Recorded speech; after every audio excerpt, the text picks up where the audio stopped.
बाली चोराचालाण में संपृक्त माफिया विरोध में बड़ कार्यानुष्ठान बेआईन बालीघाटू बाली उठाण बेले प्रशासन चढ़ाऊ 13टी ट्राक्टर जबत करने सहित गाड़ी मालिकों विरोध में एतला देछि गंजाम जिला पुरुषोत्तमपुर खनि विभाग कवि सूर्यनगर थाना अधीन महाछाई गाँ निकट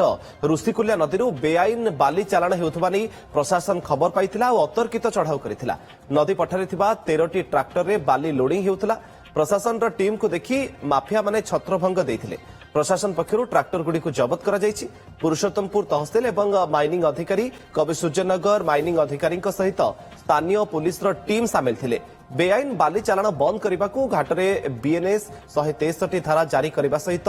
लाल पताका पोता जाइथिला अधिक सूचना आम प्रतिनिधि पीतवास दास आम सहित जोड़ी होती फोन लाइन रे पीतवास केमती थिला ये एक्शन केते वर्ष धरी सेठी चोरा चालाण करा जाउछि एवं वर्तमान समय आज रेट केमती थिला निश्चित मुकेश जदि कहवा एई घटनाटी गोटे ट्रेंड पालटि जाइछि काहेकि ना से घाटटी बेआईन भावे दीर्घ वर्ष धरी चली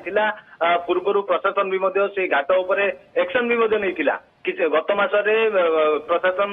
कविशनगर थाना अधिकारी एवं पुरुषोत्तमपुर तहसीलदार एवं माइनिंग विभाग सेठारे बीएनएस 163 लागू करने सह नाली पताका पोती किंतु तथापि माफिया माने मानिबा नाराज थे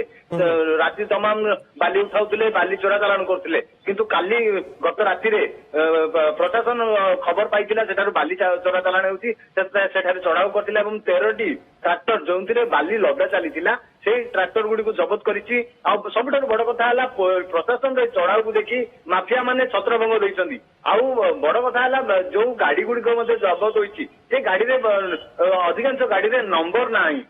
बिना नंबर रे किभली गाड़ी चलुला एवं कहीं आ पूर्व बड़ एक्शन होनुला ए भी बड़ प्रश्न उठी मुकेश कोठी के चालान करा जाउथला बाली से बाबत रे किछि अपडेट निश्चित जदि कहवा वर्तमान सुधा प्रशासन से कौन स्पष्टीकरण रखी ना तथापि आखपाख अंचल बाली चालाण होता प्रत्येक दिन 100 ट्रिप बाली नेउथिले माफिया एवं मालामाल होते जो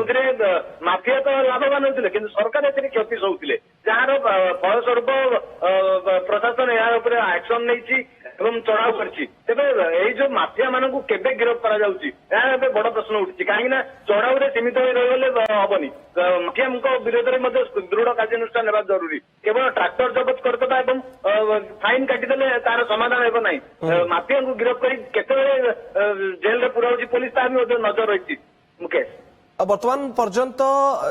केते सेठू राजस्व क्षति होइतिबा नै अनुमान करा जाई पारे एवं केबेठू ए चोरा चालाण चलीथिला एवं सबुठू बड़ कथा जेतेबेले खुल्लम खुल्ला ए बाली माफियांकर प्रादुर्भाव बढ़ुची चोरा चालाण बढ़ुची किंतु एक्शन बहुत विलंब रे होउची निश्चित यही बाली घाटी जदि कहवा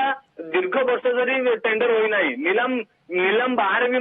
बाली राति तमाम दिन तमाम चलुला वर्ष वर्ष धरी एभली चलुला समस्त पाखे खबर थी आमर भी खबर भी प्रसारण होता तथापि से चुप रही प्रशासन एवं किंतु प्रशासन तत्परता प्रकाश कर घाट उपर बारंबार चढ़ाऊ कर कार्यानुष्ठान नेउछि तेज जो बाली चालाण होता 100 कोटी टंकार क्षति जना दृढ़ कार्यानुष्ठान भी नजर रही ओके दुईटे स्थान आप चढ़ाऊर खबर देखुले प्रथम बालेश्वर आम चित्र आपको देखुलु गंजाम कवि सूर्यनगर रेड कर 13टी ट्राक्टर को जबत कर बहुत बहुत धन्यवाद पीतवास आपंकर सूचना।